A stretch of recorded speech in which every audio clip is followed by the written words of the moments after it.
안녕하세요.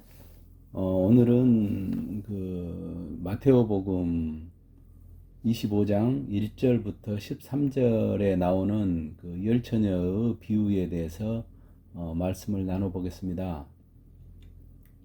비유라는 것은 여러 가지로 해석될 수 있기 때문에 어떤 것을 딱 정답이라고 할 수는 없을 것 같아요.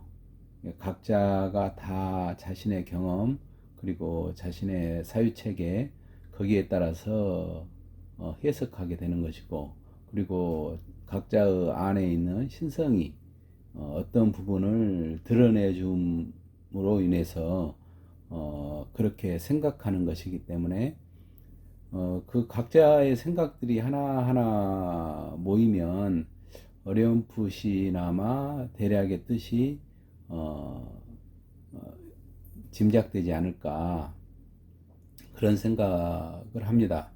그런 의미에서 생각 하나를 보탠다, 이런 차원에서 들어주시면 고맙겠습니다.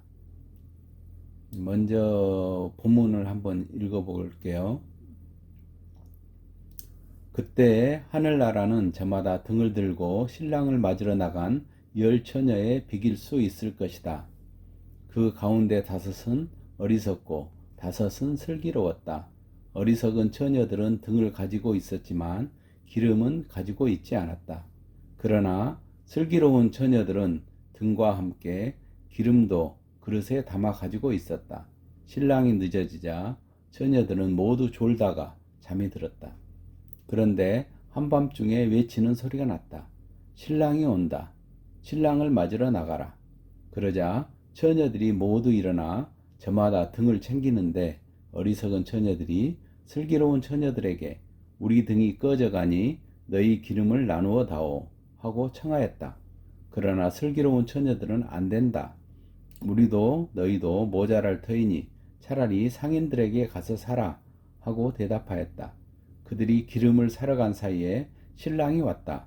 준비하고 있던 처녀들은 신랑과 함께 혼인잔치에 들어가고 문은 닫혔다. 나중에 나머지 처녀들이 와서 주인님, 주인님, 문을 열어 주십시오 하고 청하였지만 그는 내가 진실로 너희에게 말한다. 나는 너희를 알지 못한다 하고 대답하였다. 그러니 깨어 있어라. 너희가 그 날과 그 시간을 모르기 때문이다. 여기서 우리가 인상적으로 나오는 말은 때라는 말이고요. 그때, 그리고 신랑, 그리고 기름, 이런 부분들이 다가옵니다. 뭐 이런 것들이 무엇을 말하는지 하나씩 제 생각을 말씀드려 보겠습니다. 이 여기서 그 주제는 저는 그 날과 그 시간을 모르기 때문이다라는 말이 주제어처럼 제게는 생각이 되어집니다. 근데 그 날과 그 시간은 신랑이 오는 때죠. 근데 이제 신랑은 무엇을 상징하나, 제가 생각할 때는 합일, 그리고 깨달음, 그리고 충만함, 이런 것들을 상징한다고 생각이 됩니다. 근데 이제 어리석은 처녀들하고 지혜로운 처녀들을 구분하는 것은 기름이거든요. 그러니까 이 뒤에 보면 깨어 있으라는 말이 있는데 이 둘 다 자요. 어리석은 처녀들도 자고 그 뭡니까, 지혜로운 처녀들도 잡니다. 자고, 그리고 신랑이 왔다고 하니까 두 그룹 다 일어나죠.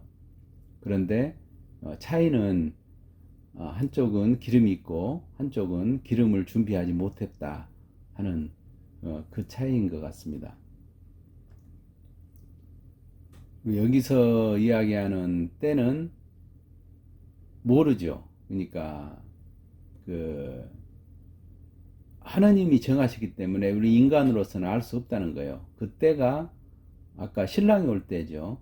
신랑은 아까 제가 생각한 것처럼 제 생각에는 합일, 깨달음, 충만함 이런 건데 그렇기 때문에 그 우리 옛날 사람들이 이야기하는 말씀 중에 진인사 대천명이라는 게 있죠. 그러니까 이런 것들은 어떻게 보면 어, 모든 것들을 다그 관통하는 그런 의미인 것 같아요.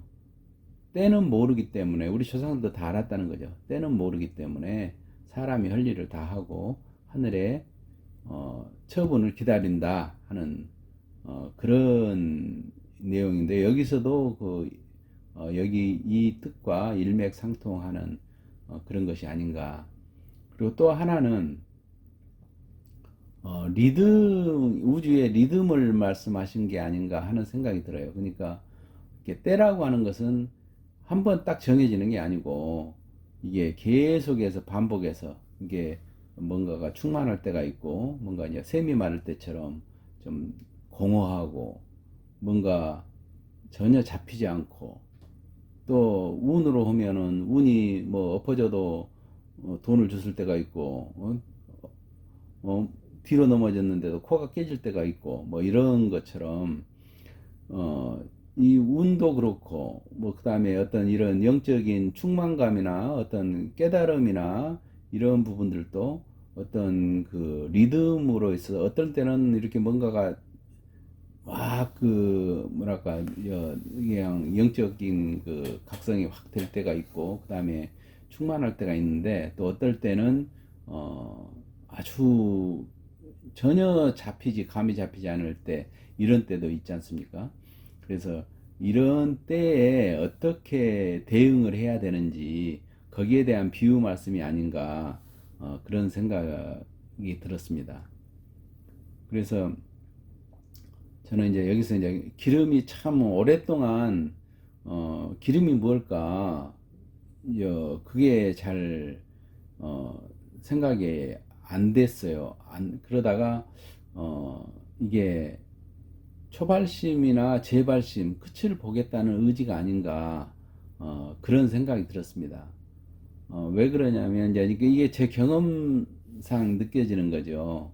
그리고 이 왜 그러냐면 우리가 이제 공부를 하다 보면 이 매너리즘에 빠지잖아요. 예를 들면 막그 고통 속에서 뭐 그렇게 있을 때 하느님 살려주세요 막 하고 그리고 또 그 야 정말 이런 그 뭐랄까 이 사바 세계라고 해야 되나 이런 세계에서 빨리 벗어나고 싶다 막 이런 생각이 들잖아요. 그런데 어느 정도 살만하면 그냥 현실에 안주하는 그런 성향들이 있는 것 같아요. 그러면서 아유 뭐 그냥 그 뭐랄까 그 피안을 찾는 아니면 그 좀 더 높은 곳으로 상승을 하겠다고 하는 자신을 더 발전시키겠다고 하는 그런 그 욕망이라고 해야 되나 그런 그게 좀 줄어드는 것 같은 생각이 들어요. 그래서 이제 일상적으로 되어지는 거 무지도 마찬가지요. 정말 알고 싶다. 도대체 왜 그러는지, 왜 사는지, 또 이 우주는 뭔지, 이 세계는 어떤지, 죽으면 어떻게 되는지. 그러다가 이제 뭐 공부를 좀 하다 보면은 대충 이제 그림이 그려지잖아요. 그러면 대충 알겠다 하는데, 근데 이게 아는 것 같은데 또 어떤 데서 또 맥히고 또 맥히고 이러잖아요. 그런데 이제 그 더 이상의 추구를 하지 않게 되는 그런 경우도 생기는 것 같아요. 이런 것들이 어떤 그 공부 과정 중에서 나타나는 매너리즘이 아닌가. 근데 이제 이 매너리즘을 극복하고 정말 우리가 이제 초발심으로 이제 들어가는 그러한 부분들을 말씀하신 것이 아닌가 싶어요. 그러면서 이제 그 제가 생각할 때 그런데 그게 그 하느님이 내 안의 신성이 뭔가를 새로운 단계로 나를 그 끌어주고 새로운 문을 열어주고 할 때 그때 그냥 일방적으로 그렇게 되는 것은 아니지 않나 그러니까 내가 피안으로 가겠다는 신호, 그러니까 등을 들어야 된다는 거죠.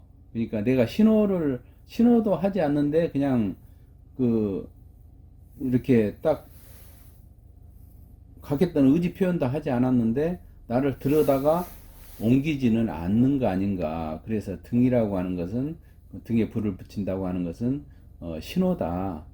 근데 이제 그 기름이 다 떨어지면 그 신호가 꺼지는 거죠. 근데 이제 그 기름이라고 하는 것은 매너리즘에서 내가 매너리즘을 극복하고 다시 한 단계 더 나아갈 수 있는 그러한 의지라고 할까, 이런 것이지 않나, 이런 생각이 들었습니다. 그래서 이제 저는 이제 뭐 큰 공부를 하는 것은 아니지만 그 그냥 뭐 이렇게 뭐 영적인 이런 부분들을 공부하면서 느끼는 것은 이 도노돈수, 도노점수, 뭐 제가 이제 그 정말 큰 깨달음을 얻지 못해서 그럴 수도 있어요. 근데 저 같은 이제 보통 사람들로 봐서는 점오 점수가 아닌가, 그런 생각이 들었어요. 그러니까 작은 깨달음이 오고 그 다음에 이제 그것을 체화하는 시간이 되고 그 다음에 또 작은 깨달음이 오고 또 그것을 체화하는 시간이 오고 하는 이런 식으로, 이런 식의 리듬으로 가는 것 같아요. 그렇기 때문에 그 어느 정도 알았다, 뭐 어느 정도 됐다 하면 거기서 끝나는 게 아니고 그 다음에 것들이 또 있더라는 거죠. 그러면서 이제 이것들을 계속해서 어떤 깨달음 그리고 그것을 체화하는 거, 이런 과정들이 정말 언제 끝이 날까? 그러면 제가 생각할 때도 뭐 그 정말 큰 깨달음을 얻으면 뭐 예수님이나 부처님처럼 되면 그게 끝인가? 저는 그것도 아닐 거라고 생각해요. 이게 그분들이 어떤 식으로 보면 뭐 다시 내려올 수도 있고, 다시 처음부터 새로 시작할 수도 있고, 또 아니면 뭐 더 위에 있는 거 우리는 모르니까. 그렇지만 이제 법칙이라고 하는 것이 하늘에 있는 법칙하고 땅에 있는 법칙이 어떻게 보면 서로 상통한다고 봤을 때는 이, 이, 이 깨달음이라는 것도 끝도 없고 그 다음에 이 닦아 나가는 것도 끝도 없는 것이 아닌가. 그래서 결론은 때는 주님께 맡기고 늘 일일신 우일신, 늘 새로워지려고 하는 그 마음, 그 초심, 이것을 잃지 않아야겠다 하는 그런 생각이 듭니다. 그래서 저는 이제 이 열처녀의 비유를 우리가 공부를 해가는 과정에 어떤 그러니까 그때도 그랬을 것 같아요. 예를 들면 뭐 예수님 따라서 이렇게 하면 와 이렇게 기적을 행하고 그 다음에 하늘나라를 이야기를 하고 뭐 이렇게 하니까 거기에 따라서 배우면 뭐 나는 당연히 구원을 되는 거고, 교회 마찬가지죠. 성당이나 교회도 내가 절도 그렇고 내가 어떤 여기에 들어가서 이것을 공부하면 나는 이미 구원받은 거 아닌가 이렇게 생각을 하지만 거기서도 끊임없이 늘 새로워질 필요가 있다는 거죠. 그러니까 이 어떤 리듬상에서도 그렇지만 또 공부를 하다가 어떤 매너리즘에 빠지고 그러면 다시 또 초심을 초발심으로 다시 돌아가서 다시 또 힘을 내서 또 공부하고 뭐 이런 과정들을 끊임없이 되풀이해야 되는 이런 내용으로 저는 다가왔습니다.